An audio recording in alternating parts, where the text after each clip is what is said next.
You've seen all sorts of wild skincare hacks go viral, but this one is absolutely insane. They say mixing toothpaste with onion juice can give you glass skin instantly. Sounds crazy, right? Toothpaste is known for its antibacterial properties, helping to dry out pimples fast. Meanwhile, onion juice contains sulfur, which fights acne-causing bacteria and promotes skin regeneration. But what happens when we mix them? Grate half an onion and extract about a teaspoon of its juice. Then, add just a pea-sized amount of plain white toothpaste, but not the gel kind. Mix it well until you get a smooth consistency.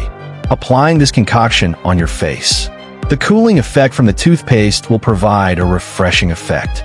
Let's just say it smells as bad as you'd imagine. But beauty is pain, right? After letting it sit for 15 minutes, wash it off with lukewarm water. At first glance, your skin felt incredibly smooth and tight. However, you will notice some redness, likely due to the strong reaction from the sulfur and menthol combo. If you have sensitive skin, this might not be for you. Also remember, while it helps dry out acne and exfoliate, it's definitely not for daily use.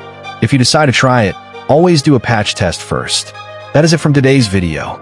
Share your feedback in the comments and subscribe for more tasty truths.